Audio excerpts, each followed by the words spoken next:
Hi friends, welcome back to my channel. ಇನ್ನು trivia ಅಂದರೆ ನಮ್ಮ ಭವ್ಯ ಕೂಡ ಮತ್ತು ನಮ್ಮ ತ್ರಿವಿಕ್ರಮ್ ಇಬ್ಬರೂ ಕೂಡ ಒಂದು ಹೊಸ ಪ್ರಾಜೆಕ್ಟ್ ಮುಖಾಂತರ ಇಬ್ಬರೂ ಕೂಡ ತೆರೆ ಮೇಲೆ ಕಾಣಿಸ್ಕೊತಾ ಇದ್ದಾರೆ.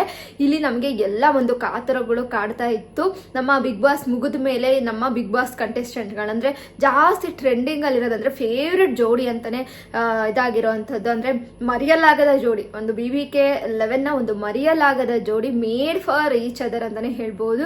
ಆ ಒಂದು ಸುಂದರವಾದಂತಹ ಜೋಡಿನ ಮತ್ತೆ ನಾವೆಲ್ಲಿ ಯಾವ ಸ್ಟೇಜ್ ಮೇಲೂ ಕೂಡ ನೋಡ್ತಾ ಇಲ್ಲ. ಯಾವ ಒಂದು ನಮಗೆ ಡೈಲಿ ಬಿಗ್ ಬಾಸ್ ಬರ್ತಾ ಇತ್ತು, ಪ್ರತಿ ದಿನ ನಾವು 9 ಗಂಟೆಗೆ ನೋಡ್ತಾ ಇದ್ವಿ, ಮಿಸ್ ಮಾಡ್ದೇನೆ ನೋಡ್ತಾ ಇದ್ವಿ. ನಮಗೆ ಆ ಜೋಡಿ ಕಾಣಿಸ್ಕೋತಾ ಇದ್ರು, ಅಂದರೆ ನಾವು ನೋಡ್ತಾ ಇದ್ವಿ. ಸೊ ಈಗ ಬಿಗ್ ಬಾಸ್ ಮುಗೀತು. ಸೊ ಬಿಗ್ ಬಾಸ್ ಮುಗಿದ ಮೇಲೆ ನಮಗೆ ಬಿಗ್ ಬಾಸ್ ಮುಗಿದ ಮೇಲೂ ಕೂಡ ನಮಗೆ ಅವ್ರನ್ನ ನೋಡಬೇಕು ಅಂತ ಅನ್ನೋ ಕಾತರ ಇದ್ದೇ ಇತ್ತು. ಅಂದರೆ ಭವ್ಯಗೌಡ ತ್ರಿವಿಕ್ರಮ್ನ ಜೋಡಿ ಆಗೋ ಅಥವಾ ಬೇರೆ ಬೇರೆ ಆಗೋ ಗೊತ್ತಿಲ್ಲ.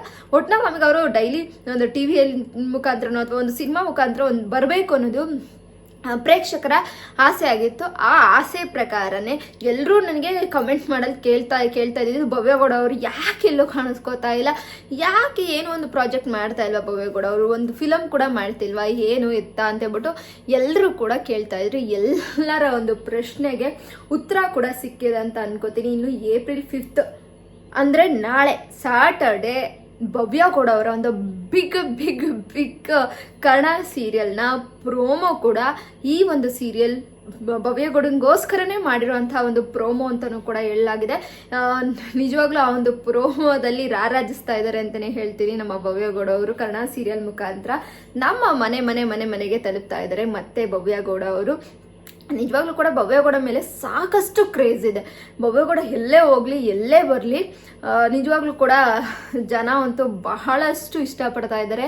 ಅವರ ಒಂದು ಪ್ರಾಜೆಕ್ಟ್ಗೋಸ್ಕರ ಸಾಕಷ್ಟು ಜನ ವೆಯ್ಟ್ ಮಾಡ್ತಾ ಇದ್ರು. ನನಗೆ ಏನಿಲ್ಲ ಅಂದರೂ ಪ್ರತಿದಿನ ನಾನು ಏನೇ ಒಂದು ವ್ಲಾಗ್ನ ಹಾಕಿದ್ರು, ಏನೋ ಒಂದು ವಿಡಿಯೋಸ್ ಹಾಕಿದ್ರು ಕೂಡ ಆ ವಿಡಿಯೋ ಕೆಳಗಡೆ ಕಮೆಂಟ್ ಬರ್ತಾ ಇತ್ತು, ಭವ್ಯಗೌಡ ಅವ್ರು ಯಾಕೆ ಏನು ಪ್ರಾಜೆಕ್ಟ್ ಮಾಡ್ತಿಲ್ವಾ, ಯಾಕೆ ಯಾವ ಒಂದು ಸೀರಿಯಲಲ್ಲೂ ಬರ್ತಾ ಇಲ್ಲ, ನಮ್ಮ ಮುದ್ದು ಸೊಸೆಯಲ್ಲಿ ನಮ್ಮ ತ್ರಿವಿಕ್ರಮ್ ಅವರೇನೋ ಪ್ರೋಮೋದಲ್ಲಿ ಕಾಣಿಸ್ಕೊಂಡು ನಮಗೊಂದು ಸ್ವಲ್ಪ ಸಮಾಧಾನ ಇದೆಯಪ್ಪ, ನಮ್ಮ ತ್ರಿವಿಕ್ರಮ್ ಅಂತೂ ನಮಗೆ ಮುದ್ದು ಸೊಸೆ ಮುಖಾಂತರ ನಮಗೆ TV-ಯಲ್ಲಿ ಡೈಲಿ ನೋಡ್ಬೋದು ನಾವು ಅವ್ರನ್ನ. ಸೊ ಅದೊಂದು ಸಮಾಧಾನ ಇದೆ ನಮ್ಗೆ, ಅವ್ರನ್ನ ನೋಡ್ತೀವಿ ಏನೋ ಸಮಾಧಾನ ಏನೋ ಇದೆ. ಬಟ್ ಭವ್ಯಗೌಡ ಅವರು ಯಾವ ಪ್ರಾಜೆಕ್ಟ್ಗೂ ಕೂಡ ಅಪ್ಡೇಟ್ ಕೊಡ್ತಾ ಇಲ್ವಲ್ಲ, ಯಾಕೆ, ಏನಕ್ಕೆ ಬರ್ತಿಲ್ಲ, ಏನಾಯಿತು? ಈಗ ಸ್ಟಾರ್ಟಿಂಗೇ ಬಾಯ್ಸ್ ವರ್ಸಸ್ ಗರ್ಲ್ಸ್ ಒಂದು ಶೋಗೆ ಆಪರ್ಚುನಿಟಿ ಬಂದಿತ್ತು ಅವರಿಗೆ. ಬಿಗ್ ಬಾಸ್ 11ಲ್ಲಿ ಇದ್ದಾಗಲೇ ಒಂದು ಆಪರ್ಚುನಿಟಿ ಬಂದಿತ್ತು. ಬಟ್ ಕಾರಣಾಂತರದಿಂದ ಅವರಿಗೆ ಒಂದು ಆರೋಗ್ಯದ ಒಂದು ಸಮಸ್ಯೆಯಿಂದ ಅವರು ಹೋಗೋಕ್ಕಾಗಲಿಲ್ಲ ಬಾಯ್ಸ್ ವರ್ಸಸ್ ಗರ್ಲ್ಸ್ಗೆ. ಇನ್ನು ಬಾಯ್ಸ್ ವರ್ಸಸ್ ಗರ್ಲ್ಸಲ್ಲಿ ಸುಮಾರು ಜನ ಬಿಗ್ ಬಾಸ್ 11 ಸ್ಪರ್ಧಿಗಳು ಕೂಡ ಇದ್ದಾರೆ, ಹಾಗೆ 10 ಸ್ಪರ್ಧಿಗಳು ಕೂಡ ಇದ್ದಾರೆ. ಆಲ್ಮೋಸ್ಟ್ ಅರ್ಧ ಬಿಗ್ ಬಾಸ್ ಸ್ಪರ್ಧಿಗಳೇ ನಮ್ಮ ಬಾಯ್ಸ್ ವರ್ಸಸ್ ಗರ್ಲ್ಸ್ ಅಲ್ಲಿ ತುಂಬಿಕೊಂಡಿದ್ದಾರೆ ಅಂತಾನೆ ಹೇಳ್ಬೋದು. ಅದರಲ್ಲೂ ಕೂಡ ರಜತ್, ಚೈತ್ರಕ್ಕ, ಹಾಗೆ ನಮ್ಮ ಐಶ್ವರ್ಯ ಸಿಂಧೋಗಿ ಆಗಿರ್ಬೋದು, ಹನುಮಂತ ಆಗಿರ್ಬೋದು, ಧನರಾಜ್, ಇವರೆಲ್ಲರೂ ಕೂಡ ನೋಡೋಕ್ಕೆ ಒಂದು ಕಡೆ ಶೋ ಅಲ್ಲಿ ಸಿಗ್ತಾ ಇದ್ರು. ಅಂದರೆ ಪ್ರತಿ ಶನಿವಾರ ಭಾನುವಾರ ಏನು ಅಂದರೆ ಪ್ರತಿ ವಾರನೂ ಕೂಡ ನಮಗೆ 2 ದಿನನೂ ಕೂಡ ನೋಡೋಕೆ ಸಿಗ್ತಾ ಇದ್ರು. ಎಲ್ಲ ಕೂಡ ಸಖತ್ತಾಗಿತ್ತು. ಬಟ್ ಇವರು ಮೇನ್ ಜೋಡಿ ಅಂದರೆ ಬಿಗ್ ಬಾಸ್ ಲೆವೆಲ್ನೇ ತಿಂದು ಹಾಕಿದಂತಹ ಒಂದು ಜೋಡಿ ಅಂತಾನೆ ಹೇಳ್ಬೋದು. ಈ ಜೋಡಿ ಎಲ್ಲೂ ಕಾಣಿಸ್ಕೊತಾ ಇಲ್ವಲ್ಲ, ಯಾಕೆ ಒಂದು ಗೆಸ್ಟ್ ಅಪಿಯರೆನ್ಸು ಕೂಡ ಬಾಯ್ಸ್ ವರ್ಸಸ್ ಗರ್ಲ್ಸ್ ಅಲ್ಲಿ ಸಿಕ್ಕಲಿಲ್ಲ ನಮಗೆ ಅನ್ನೋದು ಎಲ್ಲರ ಒಂದು ಮನಸ್ಸಲ್ಲೂ ಕೂಡ ಇತ್ತು. ಈಗ ಎಲ್ಲರ ಒಂದು ಕಾತರಕ್ಕೆ ಒಂದು ತೆರೆ ಎಳೆಯೋ ಸಮಯ ಅಂತಂದರೆ ನಮ್ಮ ಭವ್ಯಗೌಡ ಅವರು ಕನ್ನಡ ಸೀರಿಯಲಲ್ಲಿ ಒಂದು ಒಳ್ಳೆ ಪಾತ್ರದ ಮುಖಾಂತರ ಬಂದಿದ್ದಾರೆ ಅಂತಲೇ ಹೇಳ್ಬೋದು. ಕನ್ನಡ ಸೀರಿಯಲಲ್ಲಿ ಒಂದು ಹೀರೋಯಿನ್ ಅಂತಲೇ ಹೇಳ್ತೀನಿ ನಾನು, ಬೇರೆ ಅಂತಲೇ ಹೇಳೋಕ್ಕೆ ಇಷ್ಟಪಡೋದೇ ಇಲ್ಲ. ಒಂದು ಹೀರೋಯಿನ್ ಪಾತ್ರದಲ್ಲಿ ಕರ್ಣನಿಗೆ ಜೋಡಿಯಾಗಿ ಬರ್ತಾ ಇರೋವಂಥದ್ದು ನಮ್ಮ ಗೀತಾ ಸೀರಿಯಲ್ನ ನಟಿ ಅಂತನಾರು ಹೇಳ್ಬೋದು, ಪಣ್ಣಿಕೊಟ್ಟಿ ಅಂತನಾರು ಹೇಳ್ಬೋದು. ಹಾಗೆ ಬಿಗ್ ಬಾಸ್ 11ನ ಒಂದು ಬ್ಯೂಟಿ ಕ್ವೀನ್ ಅಂತಾನೆ ಕರೆಯುವಂತಹ ನಮ್ಮ ಭವ್ಯಗೌಡ ಅವರು ಕನ್ನಡ ಸೀರಿಯಲ್ ಮುಖಾಂತರ ಎಲ್ಲರ ಮನೆಗೆ ತಲುಪ್ತಾ ಇದ್ದಾರೆ. ಇನ್ನೇನು ನಾಳೆ ಭರ್ಜರಿಯಾಗಿ ಪ್ರೋಮೋ ಕೂಡ ರಿಲೀಸ್ ಆಗುತ್ತೆ. ಜೀ ಕನ್ನಡದ ಒಂದು ಪ್ರೋಮೋ, ಕನ್ನಡ ಸೀರಿಯಲ್ನ ಸೆಕೆಂಡ್ ಪ್ರೋಮೋ ಕೂಡ ರಿಲೀಸ್ ಆಗ್ತಾ ಇದೆ. ಈ ಪ್ರೋಮೋದಲ್ಲಿ ಎಲ್ಲವೂ ಗೊತ್ತಾಗುತ್ತೆ. ಯಾವ ಹೀರೋಯಿನ್ನು, ಇಬ್ರು ಹೀರೋಯಿನ್ ಕೂಡ ಇದ್ದಾರೆ ಅನ್ನೋದು ಕೂಡ ಕೇಳಿ ಬರ್ತಾ ಇದೆ. ಸೊ 2 ಜನ ಹೀರೋಯಿನಲ್ಲಿ ನಮ್ಮ ಭವ್ಯಗೌಡ ಕೂಡ ಒಬ್ಬರಾಗಿದ್ದಾರೆ.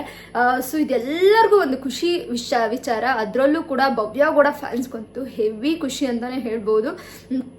ಇನ್ನು ತುಂಬಾ ಆ್ಯಕ್ಟಿವ್ ಅಲ್ಲಿದ್ದಾರೆ.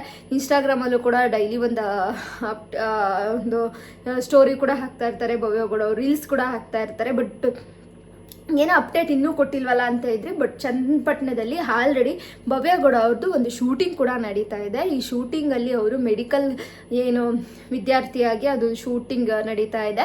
ಕರ್ಣ ಪಾತ್ರದಲ್ಲಿರುವಂಥವ್ರು ಈ ಹುಡುಗಿನ ಅಂದರೆ ಏನು ಭವ್ಯಗೌಡ ಒಂದು ಪಾತ್ರ ಇದೆಯಲ್ಲ ಅವ್ರನ್ನ ಓದಿಸಿ ಒಂದು ಕೆಲಸನೂ ಕೂಡ ಕೊಡಿಸಿರ್ತಾರೆ. ಸೊ ಹಂಗಾಗಿ ಕರ್ಣನ ಮೇಲೆ ಲವ್ ಆಗುವಂಥದ್ದು ನಮ್ಮ ಭವ್ಯಗೌಡಂಗೆ. ಈ ಒಂದು ಪಾತ್ರನೂ ಕೂಡ ತುಂಬಾ ಚೆನ್ನಾಗಿದೆ. ರಾಜ್ ಕಾ ಬೇಟಾ ಏನು ಒಂದು ಹಿಂದಿ ಸೀರಿಯಲ್ನ ಡಬ್ಬಿಂಗ್ ಆಗಿರುವಂಥದ್ದು ಕನ್ನಡ ಸೀರಿಯಲ್ಲು. ಸೊ ರಾಜ್ ಕಾ ಬೇಟಾ ಹಿಂದಿ ಸೀರಿಯಲ್ಲು ನಿಜವಾಗ್ಲೂ ಕೂಡ ಒಂದು ಹಿಟ್ ಸೀರಿಯಲ್ ಅಂತಾನೆ ಹೇಳ್ತೀನಿ. ಈ ಹಿಟ್ ಸೀರಿಯಲ್ಲು ನಮ್ಮ ಜೀ ಕನ್ನಡದಲ್ಲಿ ಪ್ರಸಾರ ಆಗ್ತಾ ಇದೆ. ಜೀ ಕನ್ನಡದಲ್ಲಿ ಆಲ್ಮೋಸ್ಟ್ ಯಾವುದೇ ಒಂದು ಪುಟ್ಟಕ್ಕನ ಮಕ್ಕಳಿರ್ಬೋದು ಎಲ್ಲ ಒಂದು ಬಿಗ್ ಸೀರಿಯಲ್ಸ್ನೇ ತಂದಿರುವಂಥದ್ದು ಜೀ ಕನ್ನಡದಲ್ಲಿ. ಸೊ ಈ ಸೀರಿಯಲ್ಲು ಕೂಡ ತುಂಬಾ ದೊಡ್ಡ ಒಂದು ಮಟ್ಟದ ಒಂದು ಬಜೆಟ್ ಇರುವಂತಹ ಒಂದು ಸೀರಿಯಲ್ಲು. ಹಾಗೆ ಈ ಸೀರಿಯಲ್ಲು ಜಸ್ಟ್ ನಿಮಗೆ ಗೊತ್ತಿರುತ್ತೆ, ಆಲ್ರೆಡಿ ಈಗ 11 ಮಿಲಿಯನ್ಸ್ ಪ್ರೋಮೋನೇ ಅಷ್ಟೊಂದು ಒಂಥರ ತಿಂದಾಕ್ಬಿಡಿದೆ ಜನನೆಲ್ಲನೂ ಕೂಡ ಒಂಥರ ಅಷ್ಟು ಮೆಚ್ಚುಗೆನ ವ್ಯಕ್ತಪಡಿಸಿದೆ ನಮ್ಮ ಕನ್ನಡ ಸೀರಿಯಲ್ಗೆ. ಕಿರಣ್ ರಾಜ್ ಅಂತಂದರೆ ಒಂದು ಕನ್ನಡತಿ ಸೀರಿಯಲ್ ಮುಖಾಂತರ ಬಂದಿರೋಂಥ ಒಂದು ಮುದ್ದು ಕಲಾವಿದ ಅಂತ ಹೇಳ್ತೀನಿ ನಾನು. ನೋಡೋಕ್ಕೂ ಕೂಡ ಹ್ಯಾಂಡ್ಸಮ್ಮು, ಆ್ಯಕ್ಟಿಂಗ್ ಅಂತಲೇ ಅನ್ಸಲ್ಲ, ಆ್ಯಕ್ಟಿಂಗ್ ಮಾಡ್ತಾ ಇದ್ದಾರೆ ಅನ್ಸಲ್ಲ, ನ್ಯಾಚುರಲ್ ಆಗಿದ್ದಾರೆ, ನ್ಯಾಚುರಲ್ ಮಾತಾಡ್ತಾರೆ ಅನ್ನೋ ಥರನೇ ನನಗನ್ಸುತ್ತೆ. ನಮ್ಮೆಲ್ಲರ ಒಂದು ಪ್ರೀತಿಯ ಕರ್ಣನಾಗಿ ಅಂದರೆ ಕಿರಣ್ ರಾಜ್ ಅವರು ಕರ್ಣನ ಪಾತ್ರದಲ್ಲಿ ಬರ್ತಾ ಇದ್ದಾರೆ. ಕರ್ಣನಿಗೆ ಜೋಡಿಯಾಗಿ ನಮ್ಮ ಭವ್ಯಗೌಡ ಅವರು ಕೂಡ ಬರ್ತಾ ಇರೋದು ನಮ್ಮೆಲ್ಲರಿಗೂ ಕೂಡ ಬಹಳಷ್ಟು ಖುಷಿ ಇದೆ. ಕರ್ಣನಿಗೆ ಜೋಡಿಯಾಗಿ ನಮ್ಮ ಭವ್ಯಗೌಡ ಅವರು, ಇನ್ನು ತ್ರಿವಿಕ್ರಮ್ಗೆ ಜೋಡಿಯಾಗಿ ಪ್ರತಿಮಾ ಅವರು. ಸೊ ಎರಡು ದೋಣಿ ಕೂಡ ಬೇರೆ ಬೇರೆ ಆಗಿದ್ರು ಕೂಡ ಜೀ ಕನ್ನಡದಲ್ಲಿ ಭವ್ಯಗೌಡ ಅವರು ಬರ್ತಾರೆ, ಕಲರ್ಸ್ ಕನ್ನಡದಲ್ಲಿ ತ್ರಿವಿಕ್ರಮ್ ಬರ್ತಾರೆ. ಸೊ ಇಲ್ಲಿ ತ್ರಿವ್ಯಾ ಫ್ಯಾನ್ಸ್ಗಳೇನಿದ್ರೆ ಒಂದು ಸ್ವಲ್ಪ ಕನ್ಫ್ಯೂಷನ್ ಸ್ಟಾರ್ಟ್ ಆಗ್ತದೆ ಅಂತ ಅನ್ಕೊಂತೀನಿ. ಇಲ್ಲಿ ಭವ್ಯಗೌಡನಿಗೂ ಇಷ್ಟ, ತ್ರಿವಿಕ್ರಮ್ ಕೂಡ ಇಬ್ರು ಒಂದು ಜೋಡಿನ ಒಟ್ಟಿಗೆ ನೋಡ್ತಾ ಇದ್ವಿ ಬಿಗ್ ಬಾಸ್ ಮನೆಯಲ್ಲಿ. ಈಗ ಎರಡೂ ಕೂಡ ಬೇರೆ ಬೇರೆ ಚಾನಲಲ್ಲಿ ಬರ್ತಾ ಇದ್ದಾರೆ. ಅಂದರೆ ತ್ರಿವಿಕ್ರಮ್ ಅಂದ್ಬಿಟ್ಟು ಕಲರ್ಸ್ ಕನ್ನಡದಲ್ಲಿ ಪ್ರಸಾರ ಆಗ್ತಂತಹ ಮುದ್ದು ಸೊಸೆಯಲ್ಲಿ ಕಾಣಿಸ್ಕೊಂಡ್ರೆ ಜೀ ಕನ್ನಡದಲ್ಲಿ ಪ್ರಸಾರ ಆಗ್ತಾ ಇರುವಂತಹ ಕನ್ನಡ ಸೀರಿಯಲ್ ನಮ್ಮ ಭವ್ಯಗೌಡ ಅವರು ಕಾಣಿಸ್ಕೊತಾ ಇದ್ದಾರೆ. ಸೊ ಇಬ್ಬರು ಕೂಡ ಒಂದು ಒಳ್ಳೆ ಪ್ರಾಜೆಕ್ಟ್, ಅಂದರೆ ನಿಜವಾಗ್ಲೂ ಕೂಡ ಗುಡ್ ಪ್ರಾಜೆಕ್ಟ್ ಮುಖಾಂತರ ಎರಡು ದೋಣಿಯಲ್ಲಿ ಸಾಕ್ತಾ ಇದ್ದಾರೆ ಅಂತ ಹೇಳ್ತೀನಿ. ಬಟ್ ಒಂದೇ ಉದ್ದೇಶದ ಮುಖಾಂತರ ಸಾಕ್ತಾ ಇದ್ದಾರೆ. ಅವರ ಉದ್ದೇಶ ಒಂದೇನೆ, ಜೀವನದಲ್ಲಿ ಏನಾದ್ರು ಒಂದು ನಾವು ಸಾಧಿಸಬೇಕು, ನಾವು ಏನಾದ್ರು ಒಂದು ಹೆಸರು ಕೂಡ ಮಾಡಬೇಕು, ಹಾಗೆ ಮನೆಯಲ್ಲಿ ಒಂದು ಆರ್ಥಿಕವಾಗೂ ಕೂಡ ನಾವು ತುಂಬಾ ಚೆನ್ನಾಗಿ ಆಗಬೇಕು. ಇಬ್ಬರು ಕೂಡ ಒಂದು ಮಿಡ್ಲ್ ಕ್ಲಾಸ್ ಫ್ಯಾಮಿಲಿಯಲ್ಲಿ ಬಂದಿರೋವಂಥದ್ದು. ಹಾಗೆ ಬಿಗ್ ಬಾಸ್ ಮುಗಿದ ಮೇಲೆ ಕೋಇನ್ಸಿಡೆಂಟ್ ಅಂದರೆ ನೋಡಿ, ಇಬ್ರಿಗೂ ಕೂಡ ಒಂದು ಸೀರಿಯಲ್ ಮುಖಾಂತರನೇ ಮುಂದುವರಿಯುವಂಥದ್ದಿದೆ. ಶೋ ಮುಖಾಂತರ ಎಲ್ಲೂ ಬರಲೇ ಇಲ್ಲ ಅವರು. ಸೀರಿಯಲಲ್ಲಿ ಅದು ಕೂಡ ಮುದ್ದು ಸೊಸೆ ಏನೋ ತುಂಬಾ ಕಡಿಮೆ ಒಂದು ಬಜೆಟಲ್ಲಿ ಸೀರಿಯಲ್ ಅಲ್ವೇ ಅಲ್ಲ, ಅದು ಕೂಡ ತುಂಬಾ ಬಿಗ್ ಬಜೆಟ್, ಅಂದರೆ ತುಂಬಾ ಚೆನ್ನಾಗಿರೋದು. ಅದು ಕೂಡ ತೆಲುಗು ಡಬ್ಬಿಂಗ್ ಇರ್ಬೋದು, ಮೋಸ್ಟ್ಲಿ ತೆಲುಗು ತಮಿಳಲ್ಲಿ ಈ ಒಂದು ಸೀರಿಯಲ್ ಬಂದಿತ್ತು. ಆ ಒಂದು ಸೀರಿಯಲ್ನ ಡಬ್ಬಿಂಗು ಮುದ್ದು ಸೊಸೆ ಸೀರಿಯಲ್, ಅದು ಕೂಡ ತುಂಬಾ ಹಿಟ್ ಸೀರಿಯಲ್. ಅದೇ ಕಥೆನ ಇಲ್ಲಿ ಡಬ್ಬಿಂಗ್ ಮಾಡಿರೋದ್ರಿಂದ ನಿಜವಾಗ್ಲೂ ಕೂಡ ಕನ್ನಡದವರು ಬಹಳಷ್ಟು ಇಷ್ಟಪಟ್ಟು ಯಾವುದೇ ಧಾರಾವಾಹಿಗಳನ್ನೂ ಕೂಡ ನೋಡ್ತಾರೆ. ಅದರಲ್ಲೂ ಕೂಡ ಇಂತಹ ಧಾರಾವಾಹಿಗೆ, ಹಳ್ಳಿ ಸೊಗಡಿನಂತಹ ಧಾರಾವಾಹಿಗೆ ಬಹಳಷ್ಟು ಮೆಚ್ಚುಗೆನ ವ್ಯಕ್ತಪಡಿಸ್ತಾ ಇದ್ದಾರೆ. ಹಳ್ಳಿಗೂ ತಲುಪುತ್ತೆ, ಮತ್ತು ಸಿಟಿಯವರು ಕೂಡ ತುಂಬಾ ಇಷ್ಟಪಡ್ತಾರೆ. ಸೊ ಹಂಗಾಗಿ ಇದೊಂದು ಹಿಟ್ ಸೀರಿಯಲ್ ಆಗೋದ್ರಲ್ಲಿ ಮುದ್ದು ಸೊಸೆ ಡೌಟ್ ಇಲ್ಲ. ಇನ್ನು ಇವರು ಕೂಡ ತ್ರಿವಿಕ್ರಮ್ ಕೂಡ ಒಂದು ಸೀರಿಯಲ್ ಮುಖಾಂತರ ಕಾಣಿಸ್ಕೋತಾ ಇದ್ದಾರೆ. ನಮ್ಮ ಭವ್ಯಗೌಡನು ಕೂಡ ಸೀರಿಯಲ್ ಮುಖಾಂತರನೇ ಕಾಣಿಸ್ಕೋತಾ ಇದ್ದಾರೆ. ಅದರಲ್ಲೂ ಕೂಡ ಕರ್ಣ ಅಂದರೆ ನಮ್ಮ ಕಲರ್ಸ್ ಕನ್ನಡದಲ್ಲಿ ಕನ್ನಡತಿ ಸೀರಿಯಲ್ ಮುಖಾಂತರ ಬಂದಂತಹ ಮುದ್ದು ಹುಡುಗ, ಹ್ಯಾಂಡ್ಸಮ್ ಬಾಯ್ ಅಂತಲೇ ಹೇಳ್ತೀನಿ, ಹ್ಯಾಂಡ್ಸಮ್ ಆಗಿರುವಂತಹ ಒಂದು ಕಿರಣ್ ರಾಜ್ ಅವ್ರಿಗೆ ಭವ್ಯಗೌಡ ಅವರು ಲಿಲಿಪುಟ್ ಅಂತಲೇ ಹೇಳ್ಬೋದು. ಈ ಲಿಲಿಪುಟ್ ಜೋಡಿ ಆಗಲಿದ್ದಾರೆ. ನಾವಂತೂ ವೆಯ್ಟ್ ಮಾಡ್ತಾ ಇದ್ದೀವಿ. ನಾಳೆ ಪ್ರೋಮೋಗಂತೂ ಸಖತ್ ವೆಯ್ಟ್ ಮಾಡ್ತಾ ಇದ್ದೀನಿ.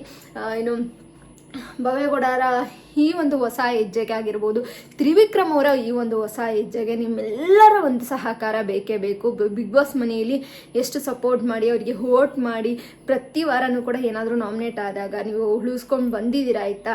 ಸೊ ಅದೇ ರೀತಿ ಈ ಸಲನೂ ಕೂಡ ಏನು ಕಿರುತೆರೆಯಲ್ಲಿ ಕಾಣಿಸ್ಕೊತಾ ಇರೋವಂತಹ ಭವ್ಯಗೌಡ ಮತ್ತು ತ್ರಿವಿಕ್ರಮ್ ಇಬ್ರಿಗೂ ಕೂಡ ಆಲ್ ದ ಬೆಸ್ಟ್ ಹೇಳೋಣ. ಹಾಗೆ ಸಪೋರ್ಟ್ ಕೂಡ ಮಾಡಿ, ಪ್ರತಿಯೊಬ್ಬರನ್ನು ಕೂಡ ಸಪೋರ್ಟ್ ಮಾಡಿ.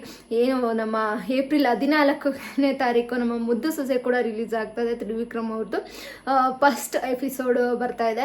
ಆ ಎಪಿಸೋಡನ್ನು ಕೂಡ ನೋಡಿ, ಪ್ರತಿ ಎಪಿಸೋಡನ್ನು ಕೂಡ ನೋಡಿ. ತುಂಬಾ ಚೆನ್ನಾಗಿದೆ ಧಾರಾವಾಹಿ. ಹಳ್ಳಿ ಸೊಗಡು ಮುಖಾಂತರ ನಮ್ಮ ಹಳ್ಳಿ ಹುಡುಗ ಹಳ್ಳಿ ಭಾಷೆಗೆ ನಾನು ನಿಜವಾಗ್ಲೂ ಫಿದಾ ಅದೆ ಅಂತಲೇ ಹೇಳ್ತೀನಿ. ಆ ಹಳ್ಳಿ ಭಾಷೆ ಮಾತನಾಡೋದಿರ್ಬೋದು, ಭವ್ಯಗೌಡ ಅವರ ಒಂದು ಆ್ಯಕ್ಟಿಂಗ್ ಕೂಡ ಸಕ್ಕತ್ತಾಗಿದೆ ಅಂತಲೂ ಕೂಡ ಕೇಳಿ ಬರ್ತಾ ಇದೆ.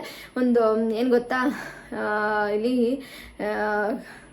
ಎರಡೂ ಕೂಡ ಒಂದು ಬೇರೆ ಭಾಷೆಯ ಒಂದು ಡಬ್ಬಿಂಗನ್ನು ಕನ್ನಡದಲ್ಲಿ ಮಾಡಿರೋದ್ರಿಂದ ಆ ಭಾಷೆಗಳಲ್ಲಿ ಈ ಒಂದು ಎರಡೂ ಸೀರಿಯಲ್ ಕೂಡ ತುಂಬಾ ಹಿಟ್ ಸೀರಿಯಲ್ಲು. ಸೊ ಹಾಗಾಗಿ ಈ ಎರಡೂ ಸೀರಿಯಲ್ ಹಿಟ್ ಕೊಡೋದ್ರಲ್ಲಿ ಡೌಟ್ ಇಲ್ಲ. ಸೊ ಹಾಗಾಗಿ ಎರಡೂ ಸೀರಿಯಲ್ಗೂ ಕೂಡ ನೀವು ಸಪೋರ್ಟ್ ಮಾಡಿ. ಅಂದರೆ ತ್ರಿವಿಕ್ರಮ್ ಇರುವಂತಹ ಒಂದು ಮುದ್ದು ಸೊಸೆಗೂ ಕೂಡ ಸಪೋರ್ಟ್ ಮಾಡಿ, ಭವ್ಯಗೌಡ ಅವರು ಇರುವಂತಹ ಒಂದು ಏನು ಕನ್ನಡ ಸೀರಿಯಲ್ಗೂ ಕೂಡ ಸಪೋರ್ಟ್ ಮಾಡಿ. ಏನೇ ಬೇರೆ ಬೇರೆ ಪ್ರಾಜೆಕ್ಟ್ ಮಾಡಿದ್ರು ಕೂಡ ನಿಮ್ಮ ಸಪೋರ್ಟ್ ಇರಲಿ. ಯಾಕೆಂದರೆ ಬಿಗ್ ಬಾಸ್ ಮನೆಯಲ್ಲಿ ಸಾಕಷ್ಟು ಸಪೋರ್ಟ್ ಮಾಡಿ ಅವರು ನಿಜವಾಗ್ಲೂ ಕೂಡ ಒಂದು ಎಂಟರ್ಟೈನ್ಮೆಂಟ್ನ ಕೊಟ್ಟಿದ್ದಾರೆ ನಮ್ಮೆಲ್ರಿಗೂ ಕೂಡ. ಸೊ ಇನ್ನೂ ಕೂಡ ನಮ್ಮನ್ನು ರಂಜಿಸೋದಕ್ಕೆ ಮತ್ತೆ ತೆರೆ ಮೇಲೆ ಬರ್ತಾ ಇದ್ದಾರೆ. ಅವ್ರಿಗೇನು ತ್ರಿವಿಕ್ರಮ್ ಆಗಿರ್ಬೋದು, ಭವ್ಯಗೌಡ ಇಬ್ರಿಗೂ ಕೂಡ ನಾವು ಆಲ್ ದ ಬೆಸ್ಟ್ ಹೇಳೋಣ. ಈ ವಿಡಿಯೋ ಇಷ್ಟ ಆದರೆ ಲೈಕ್ ಮಾಡಿ. ಯಾರೆಲ್ಲ ತ್ರಿವ್ಯ ಫ್ಯಾನ್ಸ್ ಇದ್ದಾರೆ ಅವರಿಗೆ ಆಲ್ ದ ಬೆಸ್ಟ್ ಹೇಳೋಣ ಅಂತ ಹೇಳ್ತಾ, ಸಪೋರ್ಟ್ ಮಾಡಿ ಅಂತ ಹೇಳ್ತಾ ಈ ವಿಡಿಯೋನ ಮುಗಿಸ್ತಾ ಇದ್ರೆ, ಇಷ್ಟ ಆದರೆ ಪ್ಲೀಸ್ ಲೈಕ್ ಮಾಡಿ, ಶೇರ್ ಮಾಡಿ, ಸಬ್ಸ್ಕ್ರೈಬ್ ಮಾಡಿ ಅಂತ ಹೇಳ್ತಾ, bye bye guys, love you.